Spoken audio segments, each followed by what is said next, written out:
దేవునికి స్తోత్రం. Hallelujah. Praise the Lord. ప్రభు పరిశుద్ధ నామమునకు మహిమ కలుగును గాక.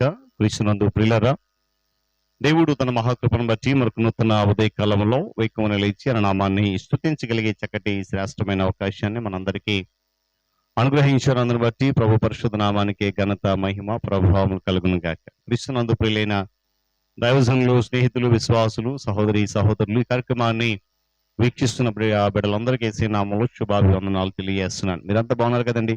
చాలా సంతోషం అండి. మీరంతా బాగున్నారని విని ఎంతగానో నేను సంతోషిస్తూ ఆనందిస్తూ ప్రభుని గనపరుస్తున్నాను. రండి, ఈ దినం కూడా మేము ప్రేమతో నేను ఆహ్వానిస్తున్నాను. అనుదిన అభివృద్ధి ఉదయకాలపు ధ్యానం అనేటువంటి ఆధ్యాత్మిక కార్యక్రమంలో నాతో పాటు పాలుభాగస్తులై వాక్యాన్ని ధ్యానించండి, దైవాశీర్వాదాలు పొందుకోండి. మీ దగ్గర బైబిల్స్ ఉన్నాయి, తెరచి చూడండి. లేని పక్షాన్ని చదివే మాట వినండి, గ్రహించి వాక్యదానంలో పాలుభాగస్తులు కమ్మని మనం చేస్తూ 142వ సంకీర్తన 5వ చరణంలో నుండి మొదటి భాగం. యెహోవా, నీకే నేను మొరపెట్టుచున్నాను, నా ఆశ్రయదుర్గము నీవే. దేవుడు తన పరిశుద్ధ వాక్యాన్ని మన కొరకు దీవించును గాక. తలలోంచి కన్ను మూసుకుని ప్రార్థన చేసుకుందాం. ప్రేమ కలిగిన తండ్రి, స్తోత్రాలు. నీ కృపా ప్రేమల కొరకై కృతజ్ఞతలు చెల్లిస్తున్నాను. తిరిగి మనకు నూతన ఉదయ కాలంలో నువ్వే కొన్ని రీతిగా నీ పాద సముఖముల నుండి నిన్ను స్తుతించే భాగ్యము మాకందరికి ఇచ్చిన స్తోత్రాలు. ప్రాముఖ్యమైన దాసుని నేను బలపరిచిన విధానాన్ని బట్టి స్తుతులు చెల్లిస్తున్నాను. యేసే నామములో మనం అడుగుతున్నాను మా తండ్రి, ఆమేన్. చాలా సంతోషం ప్రియులారా, దేవుని మాటలు ధ్యానం చేద్దాం. ఈ 142వ సంకీర్తనలో మనము చాలా జాగ్రత్తగా పరిశీలన చేయగలిగితే, దావీదు కష్టకాలంలో ఉన్నప్పుడు, శ్రమలో ఉన్నప్పుడు, బాధలో ఉన్నప్పుడు, ఇబ్బందుల్లో ఉన్నప్పుడు దేవుని వైపు చూసిన విధానాన్ని ఈ కీర్తన వర్ణిస్తూ ఉంది. మనందరికీ జాన్ బనియన్ అనేటువంటి ఒక క్రైస్తవ క్రైస్తవ భక్తి కలిగినటువంటి ఒక రచయిత మనకు తెలుసు. ఆ భక్తుడు క్రీస్తు కొరకు ఖైదీగా మారి యాత్రికుని ప్రయాణం అనేటువంటి ఒక శ్రేష్టమైన పుస్తకాన్ని, ఒక గ్రంథాన్ని క్రైస్తవ లోకానికి పరిచయం చేయడం జరిగింది. పౌలు భక్తుడు చెరసాలలో బంధించబడినప్పుడు ఫిలిప్పీ సంఘానికి లేఖ రాసి ఆ సంఘాన్ని బలపరచు విధానాన్ని మనం చూస్తాం.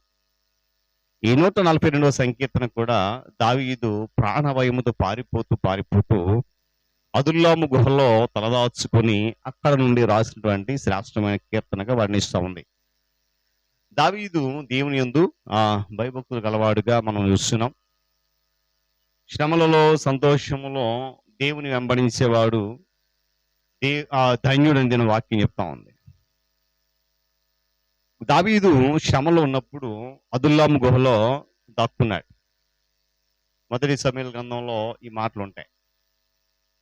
ఆ సమయంలో దావీదు దగ్గరికి చాలా మంది వచ్చారు.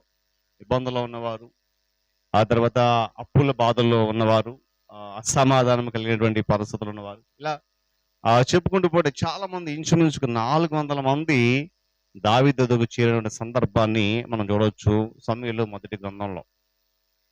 ఎప్పుడైతే ఈ 400 మంది చేరారో అక్కడ దావీదు వారందరికీ నాయకుడికి ఏర్పాటు చేశాడు.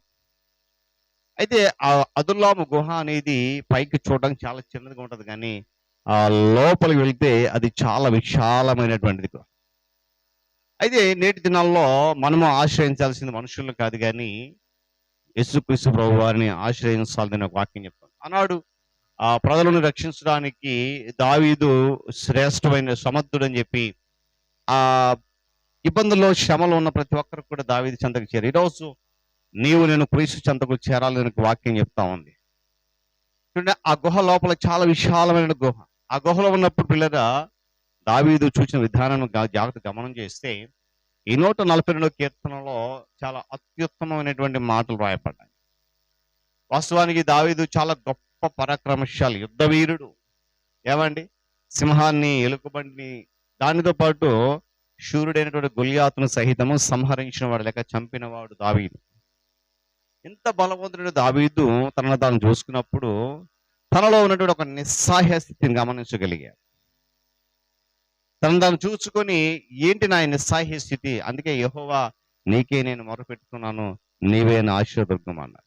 నేను చాలా బలవంతుని కదా, ధైర్యశాలిని కదా, బలవంతుని కదా, శూరుని కదా, పరాక్రమశాలిని కదా అని చెప్పి ఉప్పొంగిపోలే. తన నిస్సహాయతను గమనించుకుని దేవుని వైపు, అందుకే ఆ మాటలు రాయగలిగాడు. దేవుని స్తోత్రం కలిగిన గాక. తన ఆవేదన వ్యక్తం చేస్తా ఉన్నాడు. సరైన దృష్టిలో, సరైన విధానంలో మనల్ని మనం చూసుకుంటే ఏమండి, మన బలహీన స్థితి, మన ఫలహీన స్థితి కూడా బయటపడుతుంది. దేవుని స్తోత్రం కలుగును. కనుక మన యొక్క నిస్సాహితను మనం గమనించాలి. దావీదు పరాక్రమశాలి యుద్ధశూరుడు అయినప్పుడు కూడా తన నిస్సాహితను గమనించగలిగాడు. ఈరోజు మనం కూడా గమనించి దేవుని వైపు చూడాలి. దేవుని స్తోత్రం కలుగును గాక. ఏమండి, తనను తను చూసుకుని తన నిస్సాహితను గుర్తించిన దావీదు తన దృష్టిని ఏమని మరల్చి, ఏమండి ఆ మరల్చి మాట్లాడుతున్న మాట ఏంటంటే 4వ వచనంలో నన్ను నెరిగిన వాడు ఒక్కడు కూడా లేడయ్యా, ఆశ్రయమేది లేదు, నా ఎడల జాలిపడి వాడు ఒక్కడు కూడా లేడు అని అంటున్నారు. బలవంతుడు అనుసరించేవారు అనుచరులు, పరాక్రమశాలులు, బలార్జులు, మిత్రులు, రక్త సంబంధులు, రక్తం పంచుకుని పుట్టినటువంటి తనయులు ఏమైపోయారండి? ఈ కష్ట పరిస్థితుల్లో ఒక్కరు కూడా దావీదు చెంతకి రాలేరు. అయ్యో, ఇంత వేదన సమయంలో నన్ను పలకరించిన ఎవరు అని చెప్పేసి ఆ నిస్సహాయ స్థితిలో కుంగిపోకుండా తిరిగి ఉత్సాహాన్ని పుంజుకొని దేవుడి వైపు తన దృష్టి మరచి అంటున్నాడు, యెహోవా నీకే నేను మొరపెడుతున్నాను, నీవే నా ఆశ్రయం. ఈరోజు నీకు శ్రమ వచ్చిందా, దుఃఖం వచ్చిందా, కష్టం వచ్చిందా, మనిషి వైపు కాదు దేవుడి వైపు చూడు, తప్పకుండా దేవుడు నీకు సహాయం చేస్తాడు. దేవుడి మాటలు మనకు దీవించును కాక. తల వంచుకొని నమస్కారండి, ప్రార్థన చేద్దాం. ప్రేమ కలిగిన మా తండ్రి స్తోత్రాలు. తిరిగి మనకు నూతన ఉదయ కాలంలో వేకుమని నీ సన్నిధిలో మేము ఉన్నప్పుడు నీ సన్నిధి కాంతి, నీ ఆత్మ తోడు మాతో ఉంచారు. మీకు వందనాలు. ఈ ఆధ్యాత్మిక కార్యక్రమం నీ గొప్ప చేత, ఆత్మ చేత నడిపిస్తూ అనేక మందిని బలపరుస్తున్నందుకు స్తోత్రాలు. నీ దాసునికి మీరు మరింత జ్ఞానం దయచేయమని వేడుకుంటున్నాం. ఇదిగో దీని దాసులు సేవకులకు ప్రార్థించిన ఉదయకాల సమయంలో ప్రపంచ నలుమూలల భారముతో ప్రయాసం పని జరిగిస్తుండగా వారి భారము ప్రయాస వ్యర్థము కానివద్దని వేడుకుంటున్నాను. వారి కుటుంబము, పరిచర్య, సంఘాన్ని దీవించి ఆశీర్వదించి కృపల వదిలింపు వచ్చేయండి. అధికారులు, నాయకులు, పరిపాలకులను దర్శించి కుటుంబాలను ఆశీర్వదించి వారి ద్వారా మంచి పరిపాలన ఇవ్వండి. రానున్న దినాల్లో మంచి నాయకులను ఏర్పాటు చేయండి, అధికారులను ఏర్పాటు చేయడానికి స్తోత్రాలు. ఉద్యోగ రంగాలైనటువంటి ప్రభుత్వ రంగాన్ని, ప్రైవేట్ రంగం దీవించి ఆశీర్వదించమని ప్రార్థన చేస్తున్నాను. నేను వాటి విద్యాశాఖ, వైద్య శాఖ, రెవెన్యూ శాఖ, పోలీస్ శాఖ, రవాణా శాఖలు అనుదినం నీ కృప చేత నడిపించబడుతున్న క్షేమ గమ్యం చేర్చబడుతున్న వందనాలు. మరింత క్షేమము, భద్రత వరకు దయచేయమని కొన్ని సందర్భాలు నేను వేడుకుంటున్నాను. ఇదిగో నాయన, మరి నిరుద్యోగ యువకులకు మార్గం సరళం ఇచ్చేయండి. రైతులు, వ్యవసాయాలు, వ్యాపారం జ్ఞాపకం చేసుకుని లాభసాటి కలిగించండి. చిన్నబిడ్డలు ఏమైనా వృద్ధాప్యం వారికి క్షేమం దయచేయండి. ఎండ తీవ్రత ఎంతో విపరీతమైన పరిస్థితుల్లో చిన్నబిడ్డలకు, వృద్ధాప్యం నీ కాపుదల దయచేయండి. ఎవరి సమస్యలు పోకుండా రక్షణ కలిగించండి. స్తోత్రాలు. అనారోగ్యంతో బాధపడిన బిడ్డలకు అనేక మంది స్వస్థత, నిశ్చయత వారికి కావాలి. నాయన ఈ ఎండ తీవ్రతలు వారికి కావాల్సినటువంటి ప్రతి బలహీనత తొలగించి ఆశ్రయమును, ఆధారమును, నాయన ఓదార్పును, స్వస్థతను నడిపించండి. స్తోత్రాలు. తొట్టిల్లిపోతున్న ఏమైనా వాక్యం సంధించండి. సత్యం అనుసరించక అసత్యమును బ్రతుకున్న అనేక మంది సత్యము నీవని గ్రహించే కృప ఇచ్చండి. నాయన మరి వివాహాల కొరకు, గర్భఫలము కొరకు బిడ్డ ఎదురు చూస్తున్న కదా మార్గము సరళం చేయండి. గర్భము తన బిడ్డలకు సుఖమైన ప్రసవమును, తల్లి బిడ్డలకు క్షేమము, ధైర్యం దయచండి. వందనాలు. విరిగిన, నలిగిన, వేసారిన, అలసిపోయిన, కృంగిపోయిన జీవితాలు కలిగి నెమ్మది లేక, సమాధానం లేక, సంతోషం లేక, నిరాశ, నిస్పృహలకు కొట్టుమిట్టాడుతూ ఆయన నెమ్మది లేక, సమాధానం లేక, మానసిక అలజడితో మానసిక కృంగిపోయి నలిగిపోయి చితికిన జీవితాలు కలిగి మానసిక వేదన, అలజడి, దుఃఖం ప్రతి ఒక్కరిని యేసు నామముల నుంచి విడిపించడం ప్రార్థన చేస్తున్నాను. శ్రమలు, సమస్యలు, ఇరుకులు, ఇబ్బందులు, కష్టాలు, నష్టం నుండి ఆర్థికంగా, మానసికంగా, శారీరక ఇబ్బందులు, కన్నీటి, దుఃఖం, వేదన యేసు నామములో విడుదల కలుగుతున్న ప్రార్థన చేసిన దేవునికి స్తోత్రం. పరీక్షలు రాసిన బిడ్డలందరికీ చక్కటి ఫలితాలు ఇస్తున్నారు. తదుపరి తరగతులు, చదువులో నీ సహాయం, జ్ఞానం గ్రహించండి. డిఎస్సి కొరకు, నీట్ ఎగ్జామ్ కొరకు సిద్ధపడుతున్న బిడ్డలు అతి త్వరలో దగ్గర సమయపడుతున్న నీ సన్నిధి వార్తను ధైర్యం దయచి నీకు వందనాలు. ఇదిన ప్రయాణం కొరకు స్తోత్రాలు. నీ దిన ఆస్తులు ఎక్కడైతే వెళ్ళిపోతున్నారు ప్రయాణం అంతా క్షేమం దయచేయండి.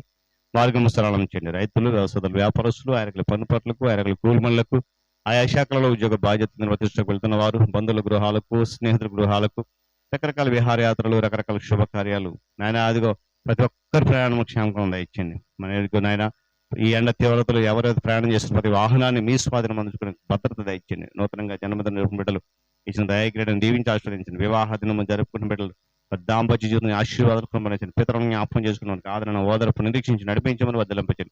మరొకసారి వాతావరణం నిస్వాధీనపరుచుకుని ఈ ఎండ తీవ్రతలు ఎవ్వరు కూడా సమస్యలు పోకుండా మరణించకుండా నీ చిత్తమైతే నీ రెక్కల చేసిన ఆశ్రయం భద్రత కల్పించండి. ఇది అంతటి రెక్కల చేసిన దాచి నడిపించండి. యేసునామమున ప్రార్థన అడుగుతున్నాను మా తండ్రి, ఆమేన్. త్రియక దేవుని దీవెన సన్నిధి కాపుదల సదాకాలం మనందరికీ తోడైన నడిపించును గాక.